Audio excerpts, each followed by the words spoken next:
Yohanes 7 ayat 24 berkata gini, "Janganlah menghakimi menurut apa yang nampak, tetapi hakimilah dengan adil." Seringkali kita terlalu cepat nilai orang. Jangan cepat menghakimi orang lain. Mari belajar untuk melihat dari sudut pandang orang lain dan dari sudut pandang firman Tuhan. Jangan ngandelin kacamata kita doang. Saya ingin angkat contoh tentang bukan toleransi tapi belajar mengerti. Roma 14 ayat 13 berkata gini, "Karena itu janganlah kita saling menghakimi lagi, tetapi lebih baik kamu menganut pandangan ini. Jangan kita membuat saudara kita jatuh atau tersandung." Contoh, orang malas ke gereja karena mereka takut mereka dihakimi. Mereka takut untuk dekat dengan orang Kristen katanya, karena takut dihakimi. Nah, seringkali orang tuh cepet banget ngejudge. Nah, saya pernah share bahwa kesombongan rohani adalah orang merasa diri benar dan mudah sekali menghakimi orang lain. Kita mesti ngerti bahwa seperti Tuhan aja ngasih kesempatan buat kita berubah, ngasih kesempatan untuk kita berbuah. Mari belajar dari sudut pandang Tuhan, bagaimana Tuhan sendiri melihat kita. Tuhan sabar tuh sama kita, meskipun seringkali kita tuh nggak berubah-berubah. Kita seringkali nggak setia, tapi firman Tuhan katakan Tuhan selalu setia sama kita. Kita juga harusnya belajar untuk kasih orang waktu dan ruang untuk mereka bertumbuh.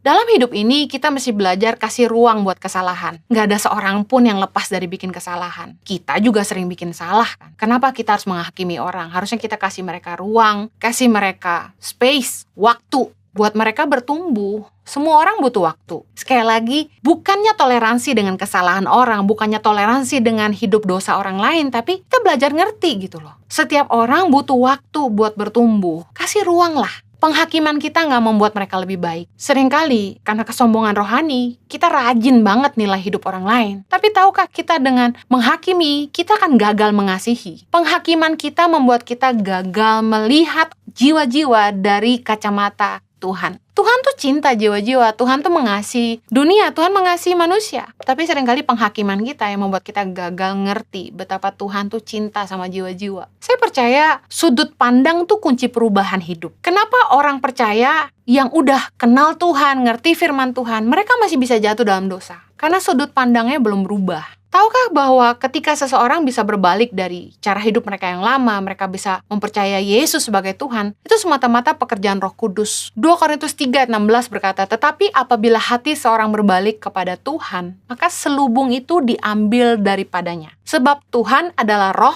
dan di mana ada roh Allah, di situ ada kemerdekaan." Hal pertama yang Roh Kudus lakukan dalam hidup kita untuk memerdekakan kita adalah mengangkat selubung yang menutupi mata hati kita, sehingga kita bisa melihat kebenaran. Sudut pandang kita yang harus berubah ketika kita lihat hidup ini, dan itu yang Roh Kudus kerjakan dalam hidup kita. Selubung yang menutupi mata hati kita, yang membuat kita nggak bisa mengerti kebenaran, kita dengar firman, kita nggak ngerti, kita ke gereja, kita nggak rasa apa-apa. Itu yang pertama kali Roh Kudus bukakan. Hanya pekerjaan Roh Allah yang memerdekakan kita, sehingga kita dapat melihat kebenaran, mempercayai Yesus sebagai Tuhan. Hanya satu-satunya pekerjaan Roh Kudus yang membuat kita bisa mempercayai Yesus sebagai Tuhan. Nah, sama halnya dalam hidup kita. Ketika kita punya konflik dengan pasangan, ketika kita punya konflik dengan siapa saja, sebenarnya penyelesaian konflik terbaik adalah berdoa buat orang itu. Kita harusnya berdoa buat pasangan kita. Karena kita nggak bisa ngerubah orang. Hanya Roh Kudus yang sanggup menjamah dan mengubahkan hidup orang. Hanya kuasa Roh Kudus yang sanggup membuka selubung yang menutupi mata hati orang. Hati orang sekeras apapun, orang keras kepala seperti apapun, hanya bisa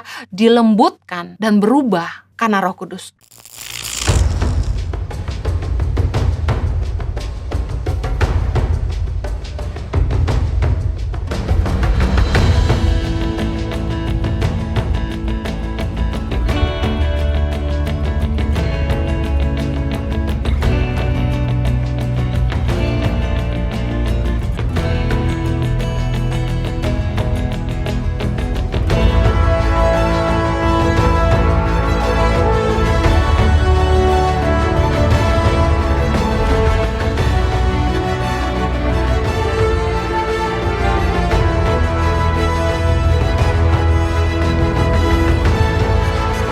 Cerita anak pedalaman dalam meraih mimpi dan mengejar cita-cita bersama Tangan Pengharapan.